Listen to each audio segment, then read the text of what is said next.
नमस्कार, प्रणाम। मैं हूं अमित झा और मैं आप लोगों के सामने एक बार फिर एक वीडियो लेकर हाजिर हूं। बिहार में चुनाव खत्म हो चुका है।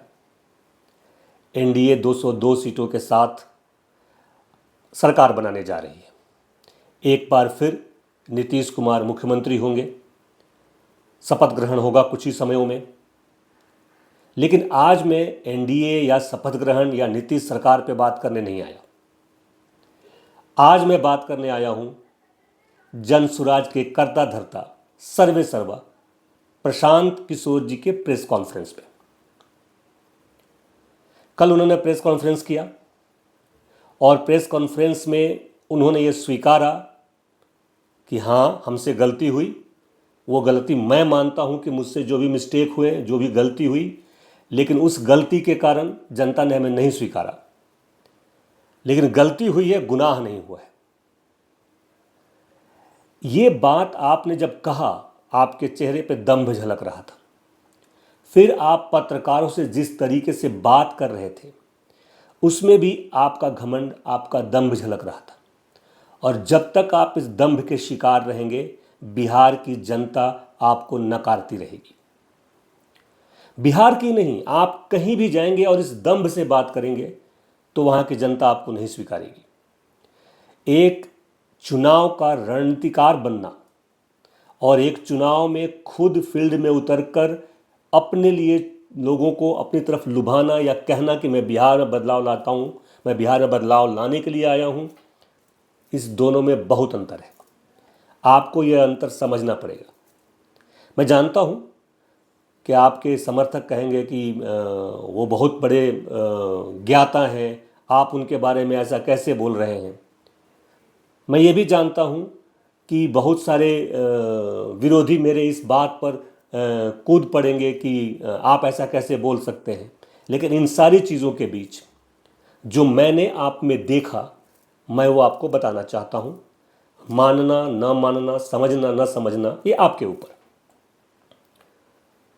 सबसे पहले प्रेस कॉन्फ्रेंस शुरू हुआ, आपने अपनी गलती मानी, बड़ा अच्छा बात है। इतनी अच्छी बात कि आपने उसको स्वीकारा, वहां तक आप बिल्कुल सही थे। फिर आपने एक लाइन बोला, हमसे गलती हुई है, गुनाह नहीं हुआ है।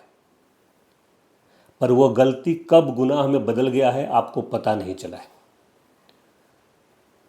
मेरे पास दर्जनों वीडियो हैं, अगर आप कहेंगे तो मैं अगले पोस्ट में या अगले वीडियो में वो सारे वीडियो लगा दूंगा यहाँ पे, जहाँ पे आपसे जुड़े लोग, कोई ड्राइवर, कोई बाइक वाला, कोई नेता बनने के लिए, कोई किसी भी कारण से आपके साथ जुड़ा है और उसके हजारों लाखों रुपए फंसे हैं जो आपके नज़दीकी कार्यकर्ताओं ने उनको नहीं दिए।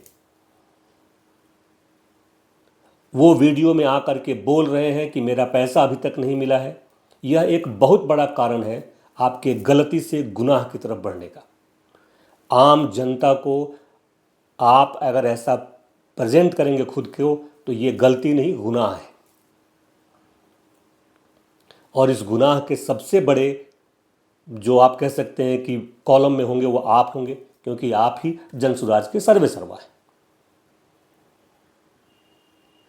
फिर बात आती है कि आपको इतना कुछ करने के बाद 3.5 महीने, फिर पिछले उसके पहले 3 साल, इतना देने के बाद अगर जनता आपको नकारती है तो आप एक इल्ज़ाम लगाते हैं एनडीए गवर्नमेंट पर, नीतीश सरकार पर, कि उन्होंने वोट खरीदा है।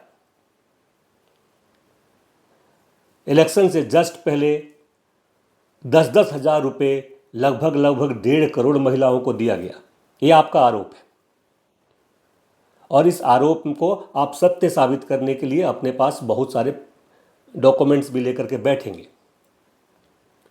लेकिन जनाब, ये तो आपको पहले से मालूम था कि गवर्नमेंट जो है वो 10,000 रुपये दे रही है, एक स्वरोजगार के लिए दे रही है, और जो उस स्वरोजगार को अच्छे से प्रेजेंट करेगा उसको आगे भी पैसे दिए जाएंगे। फिर आपने आरोप लगाया कि ये 15,000 करोड़ और कुछ 15,000 करोड़ सब मिलाकर 30,000 करोड़ रुपया खर्चा किया गया है। तो आप ये समझिए कि आप जैसा नया पार्टी जो अभी जस्ट पहली बार चुनाव में आया है, वो 500-700 करोड़ 1000 करोड़ के आसपास खर्च करता है, तो बाकी 10,000 खर्च करते हैं, 15,000 खर्च करते हैं, तो वो तो बड़ी पार्टी है ही, 3-4 बड़े अलायंस के साथ काम कर रहे हैं।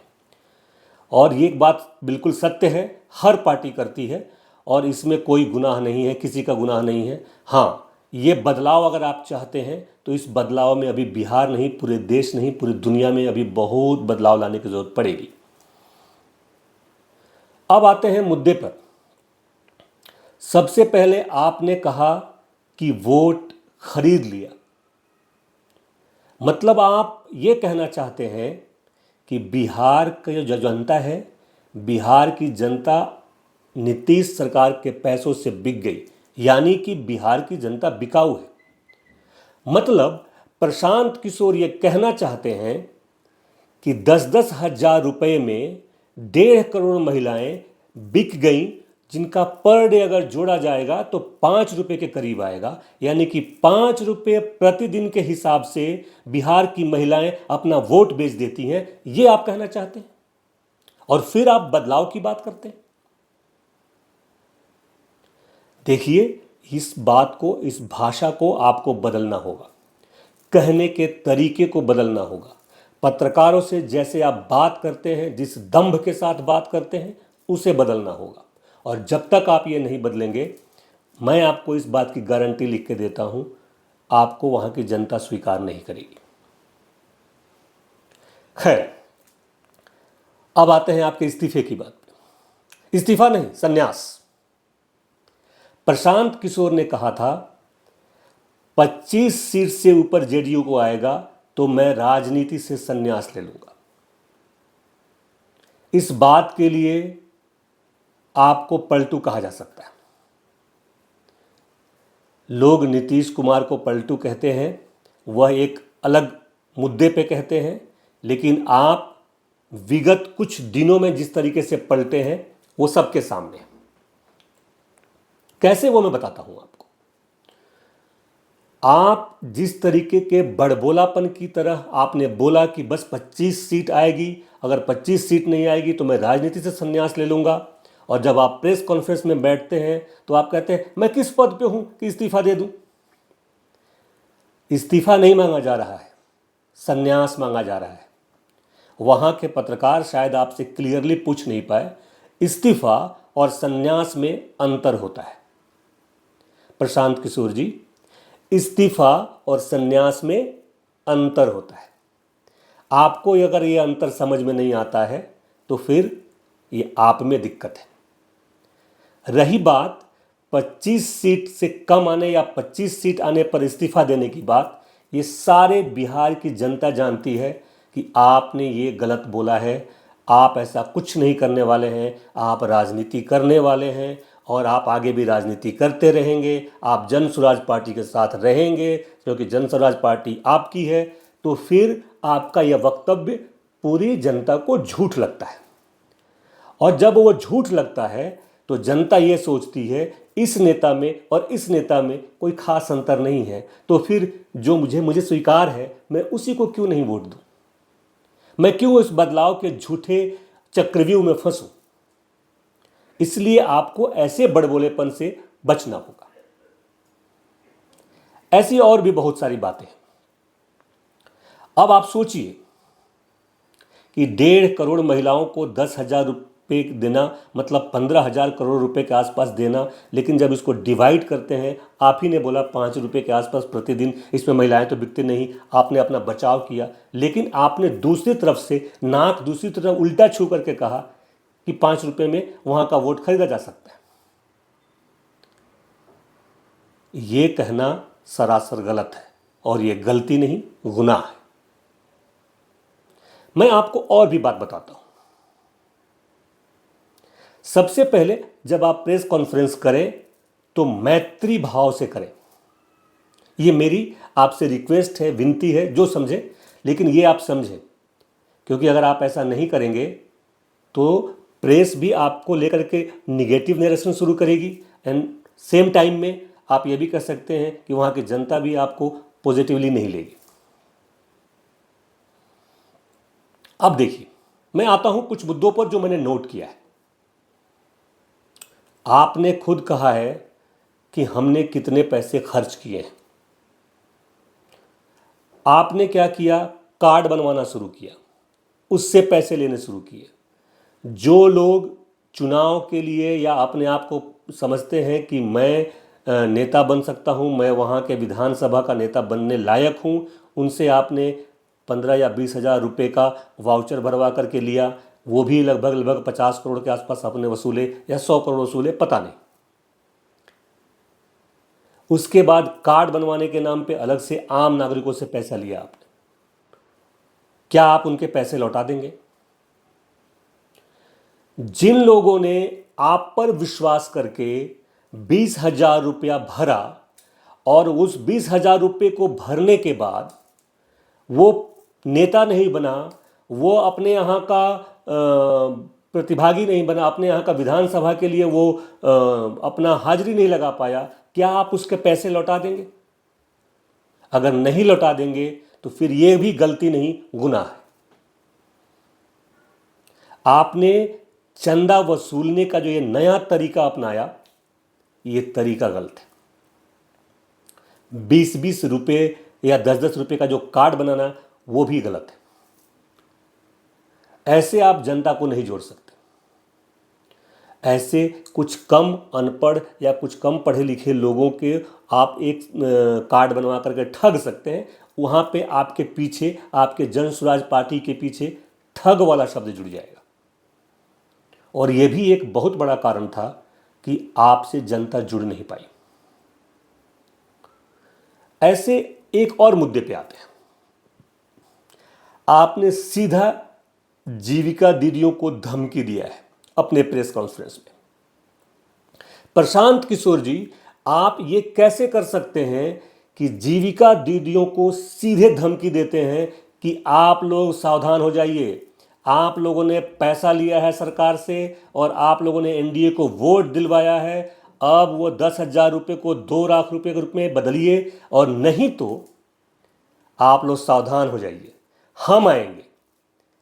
ये सीधी धमकी है। वो आप भूलिए मत कि वो 1.5 करोड़ औरतें हैं जिन्हें आप धमकी दे रहे हैं। अगर आप उन 1.5 करोड़ औरतों को धमकी दे रहे हैं तो इस बात को स्वीकार लीजिए कि वो वोट आपका कभी नहीं होगा। और फिर आप सोचेंगे कि हम जनता में अपनी पैठ जमा लें, बहुत मुश्किल है। क्योंकि औरतें जहां हैं, अगर वो आपसे क्षुब्ध हैं तो फिर आप अपनी पैठ नहीं जमा सकते। उसके बाद आते हैं अगली बात पे, आपको वोट कितना परसेंट मिला? आपने खुद कहा प्रेस कॉन्फ्रेंस में 3.5%।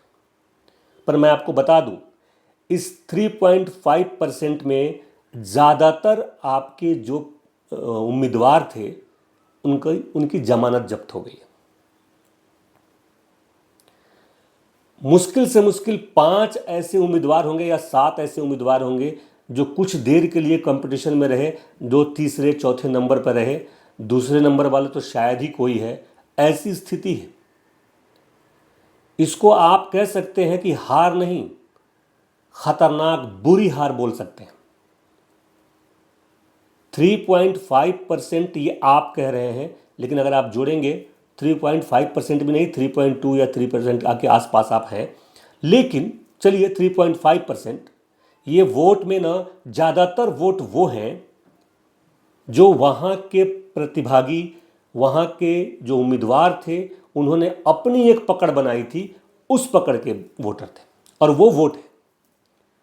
मैं सुगौली विधानसभा से आता हूं और सुगौली विधानसभा में अजय कुमार ने अगर जो वोट पाया है, अजय झा ने जो वोट पाया है, वो वोट उनका अपना वोट है। जन सुराज का वोट अगर आपको लगता है तो नहीं।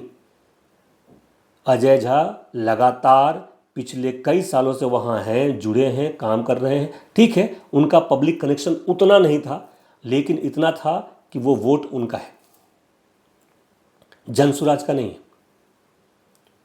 तो आप ये समझिए कि आपसे लोग क्यों भाग रहे हैं, क्यों जनता आपसे कनेक्ट नहीं हो रही है।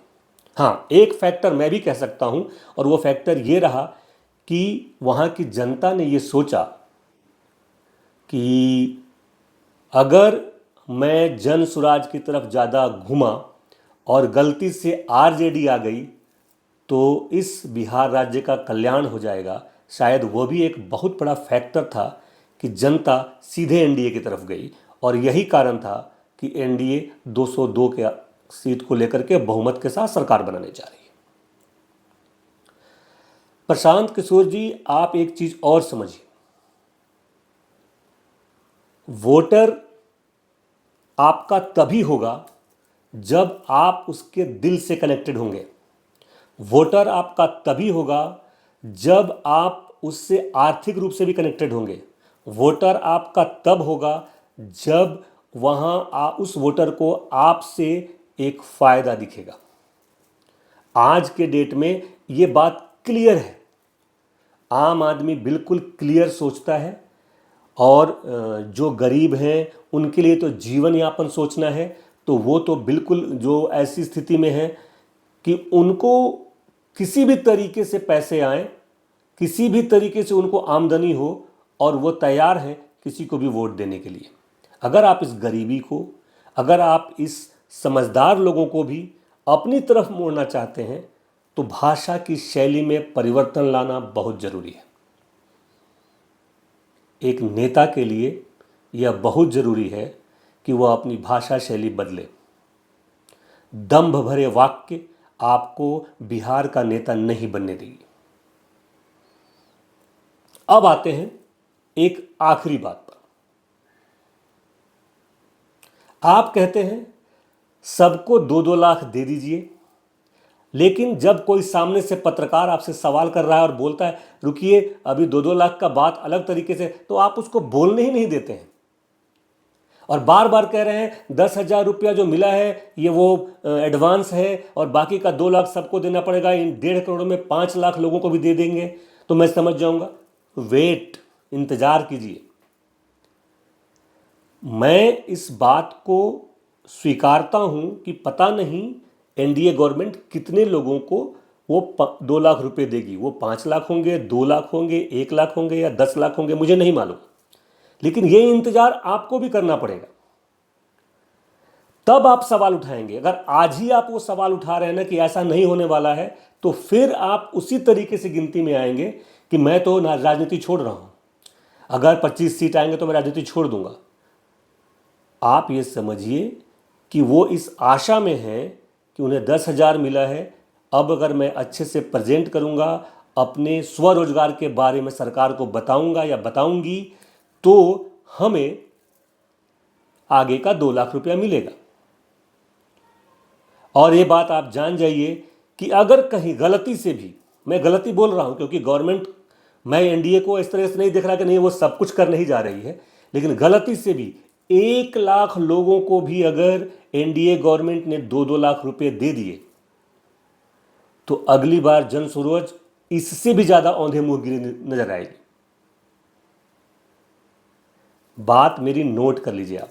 सिर्फ 1 लाख लोग भी अगर वो 2 लाख रुपया एनडीए गवर्नमेंट से, नीतीश सरकार से पा गए तो अगली बार जन सुराज इससे भी बुरी स्थिति में होगी। और आपका यह दावा कि 5 लाख लोगों को भी दे दिया, 2 लाख लोगों को भी दे दिया, यहां आप फंस जाएंगे। इसलिए वेट एंड वॉच, और जिनको जरूरत है अगर उनको नहीं मिल रहा है तो नेता का धर्म यह है जो उनके पास जाए, जो आप खुद कहते हैं, तो उनके पास जाए और वो सरकार से बात करे, उनको दिलाए, उनसे आपको आंदोलन करना अगर नहीं देती है, आप जो करना है करिए उसके बाद। बट ये जो 6 महीने की आपने जो अवधि दी है, जो गवर्नमेंट ने भी दी है, वो 6 महीने, साल भर, 1.5 साल भर, जितना होगा, लेकिन उसके बाद आपके विरोध का तरीका दंभ भरा नहीं होना चाहिए। आपको लगना चाहिए कि आप उस पब्लिक के लिए, उस नागरिक के लिए, उस जनता के लिए खड़े हैं और आप जा रहे हैं, उनको चाहते हैं कि उनका स्वरोजगार शुरू हो। तो प्लीज़ आप ये बात समझिए कि जो आपने प्रेस कॉन्फ्रेंस कल किया, अगर वो आप नहीं भी करते और ज़मीनी स्तर पे काम करते तो ही आपका महत्व बढ़ता, तो भी नहीं। तो मैं आपसे ये कहूँगा कि कल का प्रेस कॉन्फ्रेंस आपका मौन व्रत टूटने के बाद एकदम बेकार से था। वो बेकार सा इसलिए था क्योंकि उसमें दम्भ था, बड़बोलापन था, जमीनी बातें नहीं थी। आप अगर वो प्रेस कॉन्फ्रेंस नहीं भी करते और सीधे जनता के बीच जाते, जनता के बीच जा कर के काम करते, तो शायद अगले 5 सालों में आप बहुत बेहतर स्थिति में होते, क्योंकि बिहार में विपक्ष बहुत कमज़ोर है। आप पहले एक मजबूत विपक्ष बनने की सोचिए। मैं आपसे ये कहना चाहता हूँ कि एक मजबूत विपक्ष बिहार को ज़रूरत है, नहीं तो कोई भी सरकार निरंकुश हो जाती है जब उसके सामने कोई मजबूत विरोधी नहीं होता है। तो आपका पहला टारगेट ये होना चाहिए कि बिहार में आप एक मजबूत विपक्ष के रूप में खड़े हों, ताकि कोई भी सरकार नागरिकों के लिए, जनता के लिए काम करने को तैयार रहे। अगर आप ये कर पा रहे हैं तो आप एक सफल नेता हैं।